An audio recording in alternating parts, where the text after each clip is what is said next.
دنیا آباد ہے، جب تک کہ قرآن ہے دنیا آباد ہے، جب تک کہ لا الہ الا اللہ محمد الرسول اللہ پڑھنے والے ہیں دنیا آباد ہے، پوری حکومت رہے گی اسی وقت تک کے۔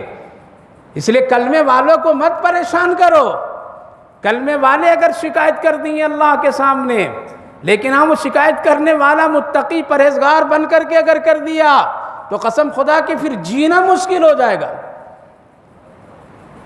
صرف بنیے ویسی طاقت، ایسی شکایت کیجئے کہ اللہ سنے، اور ضرورت ہے اس وقت میں ہر لوگ اپنی دعاؤں میں اس کا اہتمام کریں، اللہ سے شکایت کریں ظالموں کے بارے میں، اے اللہ ہم کمزور ہیں، اللہ ہم ایسے ہیں، اپنی کمزوریاں ظاہر کر کے ملک کی سلامتی کے لیے، اپنے دین ایمان حفاظت کے لیے اللہ سے مدد مانگنا نہایت ہی ضروری ہے۔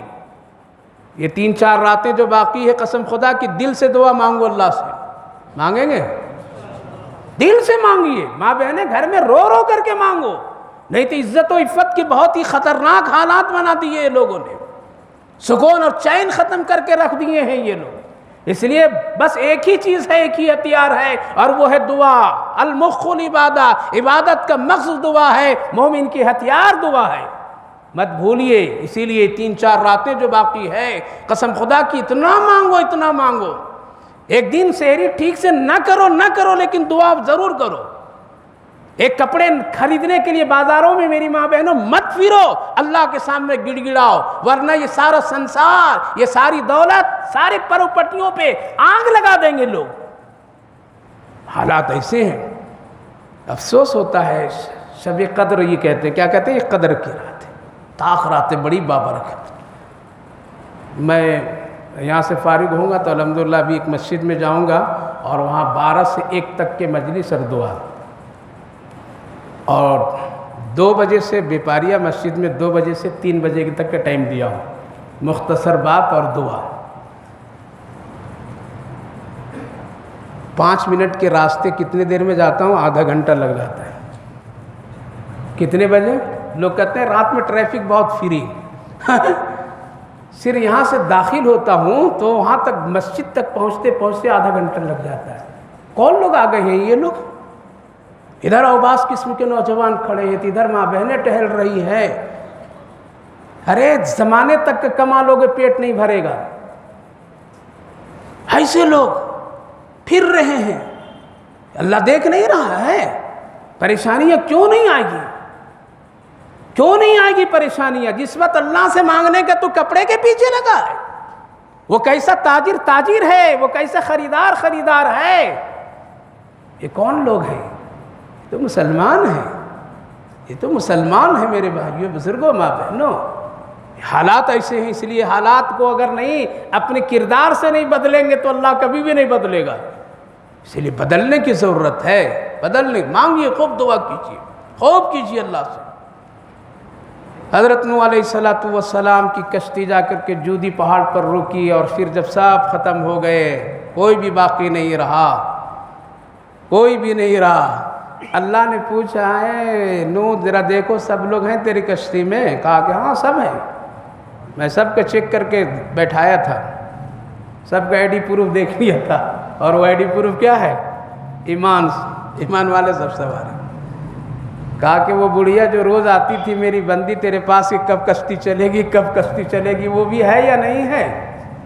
حضرت نوح علیہ السلام کو یاد آیا، ہم اس سے وعدہ کر لیے تھے کہ جب اللہ کا حکم آئے گا تو اس وقت تم کو ضرور بلا کر کے سوار کریں گے، میں تو اس کو بھول گیا، چھوڑ دیا، پتہ نہیں کیا ہوگا، کیا ہوا ہوگا، اے اللہ کیا ہو گیا، بہت پریشان ہوئے۔ اللہ نے فرمایا جاؤ وہ اپنی جھوپڑی میں ہے، جا کر مل کر کے آ جاؤ۔ اللہ جب جودی پہاڑ سے پانی کو اللہ نے حکم دیا کہ اے زمین سارے پانی نکل جاؤ، اے آسمان بارش کو روک دے، رک گئے زمین میں پانی، جودی پہاڑ سے کشتی نیچے آئی۔ حضرت نوح علیہ السلام آ کر کے فوراً پہلے بڑھیا کی جھوپڑی میں گئے تو دیکھیں بڑھیا اللہ اللہ کر کے بیٹھی ہوئی ہے، کہنے لگے کیا خبر، کیا ٹھیک ہے، ابھی تک آپ کو حکم نہیں آیا کیا؟ اللہ بولو سبحان اللہ، بولو کیا بولتی بڑھیا؟ کہ پیغمبر نوح علیہ السلام ابھی تک اللہ حکم نہیں دیا کشتی پر، کیا آج آئے حکم پہ بیٹھانے کے لیے؟ چلو سامان لے کر کے۔ واہ کیا ایمان والی تھی، گھبراؤ نہیں میری ماں بہن، ایمان کی مضبوط کر لو، یہ دشمن کچھ نہیں کر سکیں گے۔ کہا کہ نہ ایسا نہیں ہے، بلکہ ایسا ہو گیا، تجھے کچھ پتہ نہیں۔ کہا کہ میری جھوپڑی میں قطرہ پانی بھی نہیں آیا۔ اللہ اکبر، اللہ پر یقین رکھیے، یقین رکھیے، اللہ پر یقین رکھیے، دعا کیجیے، اللہ سے مدد مانگیے، جو حکم ہے اس حکم پر آ جائیے۔ کہا کہ بوڑھی ماں سب ہلاک ہو گئے، سب ختم ہو گئے، بس اتنے ہیں۔ کہا کہ مجھے تو کوئی خبر نہیں ہے، ایک قطرہ بھی نہیں آیا۔ یہ ہے اللہ کی شان، یہ ہے اللہ کی قدرت۔ اس لیے میرے بھائیو بزرگوں، ایمان بھی حق ہے، اسلام بھی حق ہے، اسلام والے بھی حق ہے، صرف ہم لوگ ذرا بھٹک گئے ادھر ادھر۔ وہ بڑھیا جس کو رسول اللہ صلی اللہ علیہ وسلم کو منع کیا گیا کہ تم اس کی طرف مت دیکھنا میرا پیغمبر، آج ہم لوگ منہ پھاڑ پھاڑ کر کے دیکھ رہے ہیں۔ جب تک کہ اس دنیا کو ہم لوگ دیکھتے رہیں گے منہ پھاڑ پھاڑ کر کے، تب تک کہ پریشانیاں رہے گی۔ ضرورت اسی لیے میں کہا کرتا ہوں اپنی مجلسوں میں، دنیا بھی مانگنا ہے تو اللہ کی مرضی سے مانگو۔ کیا کرو؟ اے اللہ ہم کو دنیا دیجیے، اور آپ ضرور دیجیے، دنیا کی ضرورت نہیں دیجیے، لیکن آپ اپنی مرضی سے دیجیے۔ اگر دے رہے ہیں تو مال تو سخی بھی بنا کر کے دیجیے، مانگیے، اللہ سخاوت بھی دیجیے مجھے۔ نہیں یہ مانگیں گے تو سارا مال تو چلا جائے گا نا، اس لیے سخاوت کو مانگتا نہیں ہے، مانگتا نہیں سخاوت، سخاوت مانگو۔ اے اللہ مال خوب دے مجھے، لیکن سخی بنا کر کے دے، لیجئے خرچ لیجئے، جنت بنے گی، اللہ بنا دے گا۔ لیکن اس نے نیت سے مان لیا اللہ ہم ہی کو دیجئے اور ہم ہی بنا لیں گے، تب تو ہو گیا بخیل۔ کیا ہو گئے؟ اور آج دولت سب بخیلوں کے پاس میں، سخیوں کے پاس نہیں ہے، اور اتنے بخیل ہیں، اللہ حفاظت فرمائے۔ ایک بخیل تھا، دعا کر رہا ہوں تھوڑی دیر میں، آج تاخیرات نہیں تھوڑے لے رہا ہوں وقت۔ ایک بخیل تھا، میاں بیوی دونوں نمبر 1 تھے۔ شوہر مسجد نماز پڑھنے کے لیے نکلا، وہ لائٹنگ کا زمانہ نہیں تھا، چراغ جلنے کا تھا۔ جب چراغ جل تو بیچارہ جلدی نکلا تو کیا ہو گیا، چراغ جلتے ہوئے کمرے میں چھوڑ کے نکل گیا۔ مسجد کے قریب آ کے پہنچا، تب یاد آئی اس کو، وہ چراغ جل رہا ہے، کتنا تیل جل جائے گا، اس لیے بھاگا پھر، اور دوری سے بیگم بیگم بیگم بیگم بیگم ذرا سا چراغ بجھاؤ، چراغ بجھاؤ۔ تو بیگم بولی کم بخت اتنا شور کر رہا، پورے محلے والے جاگ جائیں گے، کیا کہیں گے، آ کر کے تم کو خود بجھا لو۔ کہا کہ اس لیے دور سے بول رہا ہوں، میں جاؤں گا، دروازہ کھولوں گا، پھر بند کروں گا، کتنا دروازہ گھس جائے گا، دیکھا کتنے فکر اس کو دروازہ گھسنے کا۔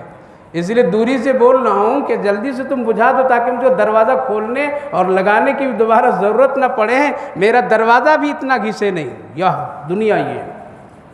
تو بیوی کہنے لگی اللہ اکبر انا للہ، تیری چپل وہاں اور یہاں جانے آنے میں کتنا گھس گیا ہوگا، دونوں نمبر 1۔ تو شوہر نے جواب دیا کہ اس کا خیال میں پہلے کر لیا، دیکھو ننگے پیر آیا ہوں چپل بازو میں دبا کر کے، اتنا مال کے پیچھے نہ پڑ جاؤ کہ بس مت پڑیے اتنا، اللہ سے مانگیے، خوب مانگیے۔ اللہ نے بچایا نا بوڑھی عورت کو، بچایا۔ حضرت نوح علیہ السلام نے جو بد دعا کیے ہیں وہ کافروں کے لیے کیے ہیں، اس کے ظلم کی بنیاد پر کیے ہیں، ورنہ کوئی پیغمبر، کوئی مسلمان ایمان والے کو حق نہیں ہے کسی اللہ کے بندے کے لیے، کسی مخلوق کے لیے بد دعا کرنا۔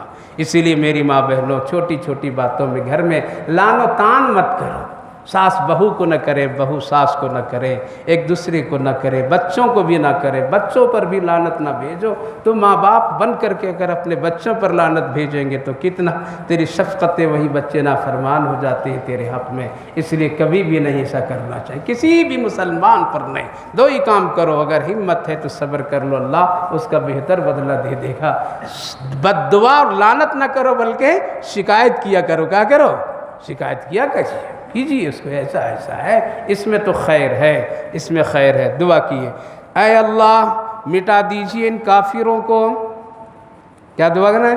بالکل زمین سے ختم کر دیجیے۔ انک ان تذرہم، اگر بدبخت، بدکار، فاجر و فاسق زمین پر رہیں گے تو اسی طرح نافرمانی کرتے رہیں گے، ایک دوسرے کو بہکاتے رہیں گے۔ یہ تو ہو گیا ان لوگوں کے لیے۔ بد دعا تو کر دیے لیکن اپنے مومن کے لیے دعا کرتے ہیں. کیا کرتے ہیں؟ رب اغفر لی ولوالدی، اے اللہ مجھے بھی معاف کر دیجئے، میرے والدین کو بھی معاف کر دیجئے اللہ. اب یہ کیا ہے؟ دعا ہے، دعا. وَلِمَنْ دَخَلَ بَيْتِيَ مُؤْمِنًا، اور اللہ جو میرے گھر میں داخل ہیں جتنے، ان کو بھی مغفرت کر دی. وہ کون لوگ تھے؟ وہی 80 لوگ تھے، مرد اور عورت. والمؤمنین والمؤمنات، قیامت تک جتنے بھی مومن مومنات ہوں گے ان سب کی مغفرت فرمائی اللہ. ایک پیغمبر آج سے پہلے ہم لوگوں کے لیے دعا کر کے چلے گئے. وَلَا تَزِدِ الظَّالِمِينَ إِلَّا تَبَارًا، جو نافرمان ہوگا تو اس کے تو بس تباہی بڑھے گی، گناہ بڑھے گا، اس کو نیکیاں نہیں بڑھے گی. یہ سورہ نوح کی آخری آیت سے پتہ چلا. مفسرین لکھتے ہیں ایک ہے دعا اور ایک ہے بد دعا. ہمیشہ دعا اختیار کیجئے، بد دعاؤں سے بچا کیجئے، اس میں خیر ہے، اس میں بڑی ہے. اس لیے کافی ہمیشہ دعا کا سہارا لیا کیجئے. اللہ آپ کو اور ہم کو بھی اس کی توفیق نصیب فرمائے.